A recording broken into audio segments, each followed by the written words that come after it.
46 is brought to you by Comfort Hospice Care, where we give our patients and their loved ones peace of mind, knowing we provide the highest quality of care 24 hours a day, 7 days a week. For more information, call 751-0349. News is also brought to you by Inspiration Senior Living, where we provide affordable elegance to Pahrump area seniors. Make an appointment to tour our community. News is also brought to you by Half Price Lawyers, the only law firm in Pahrump with a low price guarantee. Located at 41 North Highway 160, Unit 11. Call 400-0000.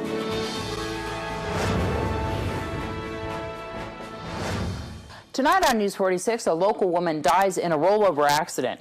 An accused child molester is found not guilty, and the Seroptimists have a new fundraiser. News 46 starts now.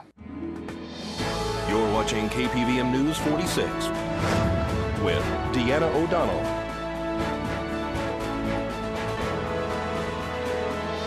News 46, local coverage you can count on. Good evening. It's Monday, August 18th, 2014. I'm Deanna O'Donnell for News 46. On Friday, August 15th at approximately 1:30 p.m., a red 1999 Mercedes LK320 was traveling northbound on U.S. Highway 95 north of mile marker 33 in Nye County. The right rear tire of the Mercedes failed and the driver lost control of the car. The Mercedes overturned and partially ejected the driver, who was not wearing a seatbelt.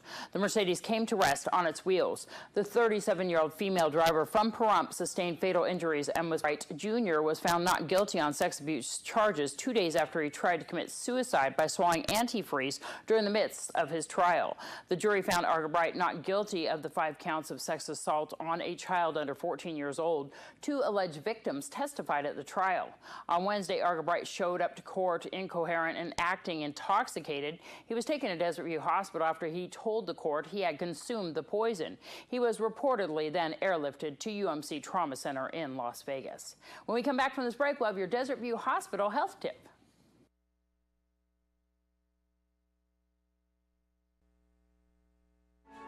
Today's news is brought to you in part by Dr. George Leeks, Pahrump's optometrist since 1990, offering full-spectrum eye care for children and adults. Call today, 727-8300.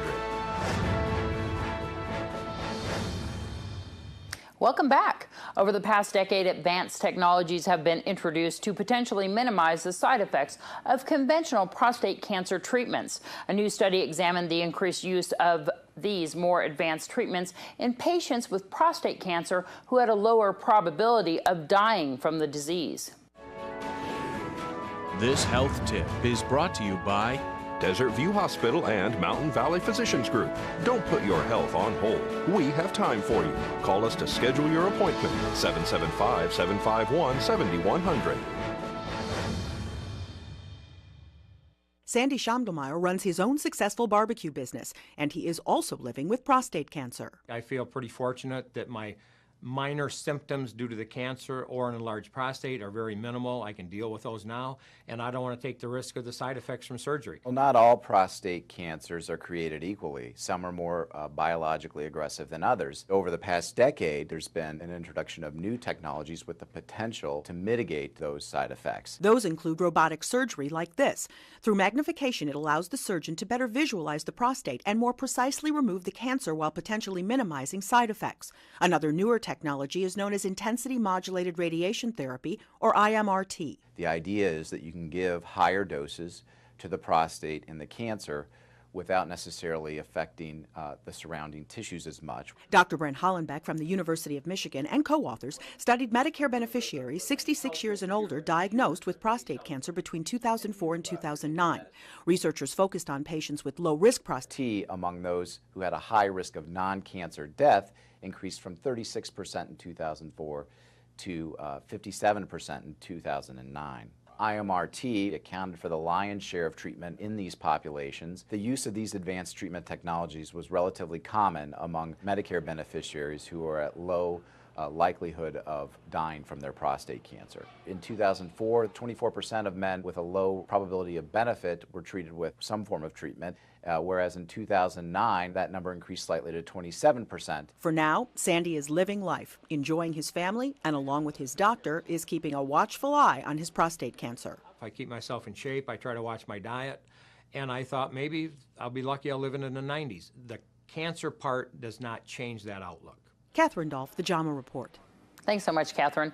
Researchers say these advanced technologies are more expensive without showing a substantial increase in benefit to the patient, which may have financial implications for the U.S. healthcare system.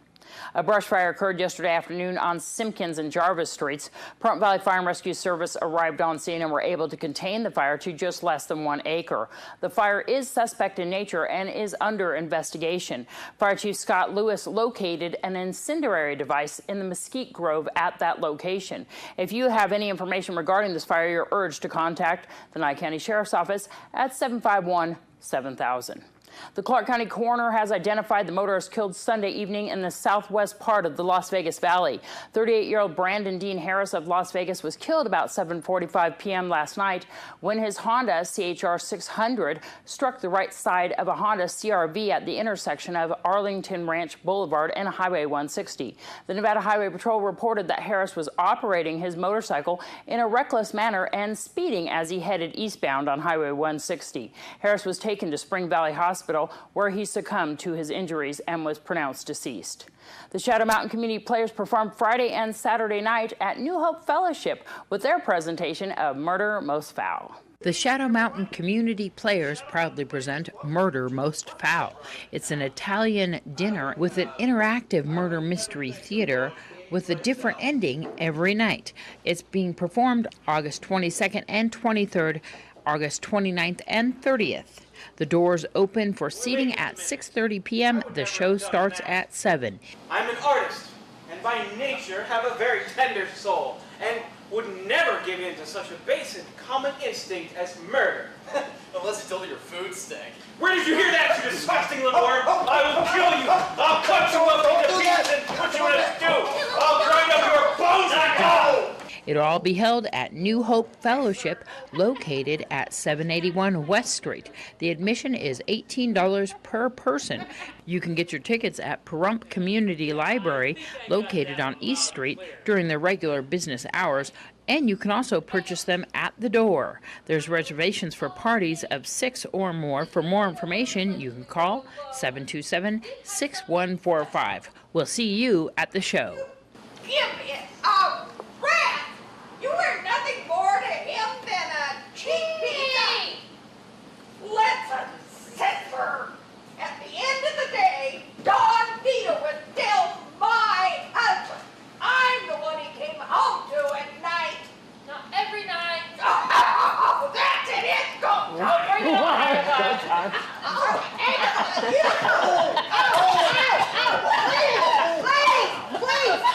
Please, behave yourselves! This isn't doing anyone any good.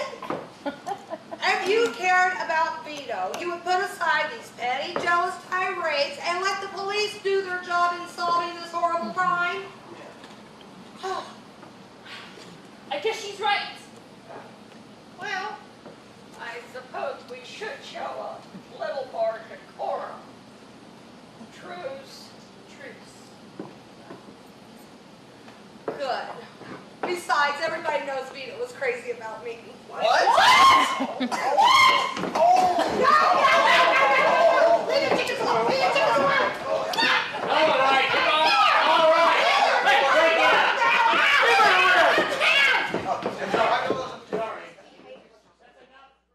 That show was so much fun. I urge you guys to go this weekend.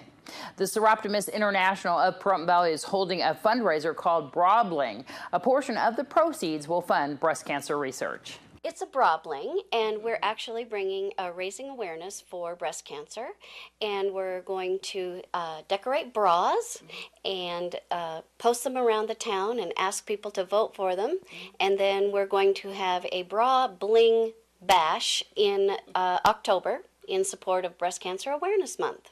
How can people get involved in this and enter? We will have applications at CC's Beauty. We'll have them also at the Chamber, as well as the animal shelter. The animal shelter. Tails End up there on Syria Lane, right? Yes, Tails End, yes. So the entry fee is how much? The entry fee is $10 to enter a bra, and those funds go towards our endeavor. And then people decorate them themselves? Decorate themselves. Use any kind of creativeness you have. So I've seen bras that were fishing bras. I've seen everything out there. So different themes, things that you might appeal to you as well. But these are going to be auctioned off, and then there's also a winner. Tell me a little bit more about that. Well, the winner has bragging rights, and we hope to turn this into an annual event. So bragging rights may give them something special next year. But what we'll do is we'll auction them off in October. The date hasn't been determined yet. All right, and for more information and to enter, how can they do that? They can contact Seroptimus of Pahrump Valley. The number is 775-513-5203. Israeli and Palestinian negotiators have agreed to extend the current Gaza ceasefire by 24 hours. There was no immediate confirmation or denial of the agreement from Israeli officials. The extension gives negotiators more time to talk about the issues for a lasting peace in Gaza. When we come back from the break, we'll have your Angie's List report. And here's Noah Begin with today's Angie's List report regarding staining your deck. The summer is winding down, but there's still plenty of time to enjoy your backyard deck. If your deck is looking a little drab and needs a facelift, you do have options. And today's Angie's List report, should you paint or stain your deck?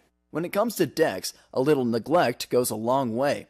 If the stain on your deck is fading or worn, you may be debating whether to stain it again or just paint over it. Angie's List asked the experts, and most say stick with the stain.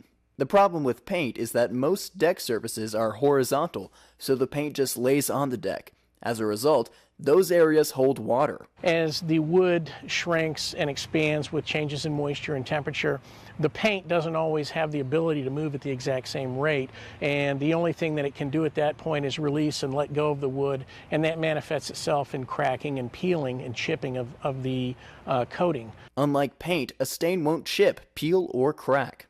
A quality stain and sealer will penetrate the wood grain, allowing moisture to escape the wood. We prefer oil-based products. There are water-based products that have come onto the market that are working to different levels of success. But what we're looking for is a good quality product in terms of its coloration, the way it has the ability to penetrate and soak into the wood fibers. And we're also looking for two components for the coating to protect the wood from the sun and from moisture and also fungus. Deck staining may seem like a simple weekend DIY project, but it's a time-consuming job. If you don't have the time to commit or the expertise to do proper prep work like power washing, a pro can help you get the longest-lasting results. Typically, a company will quote staining a deck by the square foot or by the hour, so be sure that it's clear in the estimate the size of the deck. Additionally, find out what types of materials they're going to use, and remember, if they're going to have to do a lot of prep work, or like stripping old paint or stain, that's going to cost extra. Whether you decide to do it yourself or hire a company, Angie's List says make sure there's a plan for covering and protecting plants and other areas from cleaners or stains. Wood decks do need to be restained every few years because even the best stains will fade, especially in high traffic areas. I'm Noah Begin for News 46. Thanks so much, Noah. The professional bull riders were in Tulsa, Oklahoma this weekend, and the top contender for Rookie of the Year, 19-year-old Gage Gay. He captured his first ever Built Ford Tough victory, taking the title with an 87.75-point ride atop Pound the Alarm in the championship round. Gay is the first rookie to win a professional bull riding event this season. With this victory, he moved from 10th to 7th place in the professional bull riding world standings. We would like to thank Judge Margaret Whitaker for this report. The president is asking for peace in Ferguson, Missouri after a black 18-year-old named Michael Brown was killed by a white police officer who says the youth rushed him moments before the shooting. The teen had committed a strong-arm robbery in a liquor store just before the incident. Officer Darren Wilson was unaware of the robbery at the time he came into contact with the teenager. Wilson reportedly rolled down his window to tell Brown and a friend to stop walking in the street. That's when the conflict began. Witnesses say the teen punched the officer in the face, pushed him, tried to grab for his gun and rushed him. Others disagree with this report. An autopsy conducted for the family of Brown found no evidence that he struggled with Wilson before his death. Dollar General made an all-cash bid of nearly $10 billion for Family Dollar, topping a deal Dollar Tree made last month. Dollar General is bidding $78.50 per Family Dollar share to a total of $9.7 billion. Dollar General said the deal is superior to the $74.50 per share cash and stock offer Dollar Tree made last month. The deal has been valued at $8.5 billion. A spokesman for Dollar Tree declined to comment on whether that company would be raising or withdrawing its bid in response. All three of the retailers are general store chains that specialize in low-cost consumer goods. Dollar General describes itself as the largest discount retailer in the United States with more than 11,000 stores in 40 states. Let's join Chuck Coppola with today's First Business Brief. This is the First Business Brief for Monday, August 18th. I'm Chuck Coppola. Teens looking for work have had a hot summer. The July unemployment rate for young people between 16 and 24 years old was the best in 6 years. July's 13.6 unemployment rate for teens was nearly as low as during the summer of 2008, just before the financial crisis. Alibaba is under fire for an accounting scandal just ahead of its hyped IPO. Alibaba's Pictures Group says that it found possible non-compliant accounting treatments and unidentified funds in its books. Alibaba is expected to raise up to $20 billion in its IPO next month. It says its earnings report will now be delayed. Darden Restaurants is in search of a new leader. Clarence Otis plans to stay on until the end of 2014 or until a successor is named. The company's board never liked the idea of selling the Red Lobster chain to outside investors. Now it's hired a recruiter to replace Otis. That's the First Business Brief. I'm Chuck Coppola.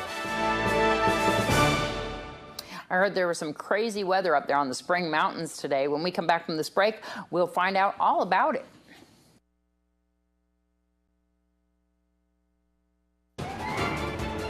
News 46 weather is brought to you by your local dairy farmers. Dairy products are very important in maintaining a healthy body. Hello and welcome back to News 46. Today is Monday, August 18th. Today we had partly cloudy skies and high winds with a high of 98 degrees.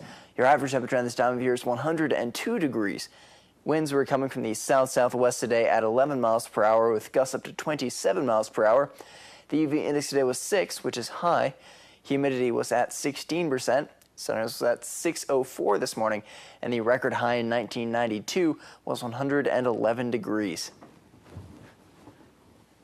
Tonight we'll have mostly clear skies with a low of 73 degrees. Your average temperature at this time of year is 79 degrees. Winds will be coming from the south-southwest at 7 miles per hour with gusts up to 12 miles per hour. Humidity will be at 34%. Sunset will be at 7:31 p.m. And the record low in 1944 was 60 degrees. Tomorrow we'll have sunny skies with a high of 96 degrees and a low of 68 degrees. Winds will be coming from the south-southwest at 9 miles per hour with gusts up to 15 miles per hour. Humidity will be at 18%. Sunrise will be at 6:05, and the UV index will be 9, which is very high.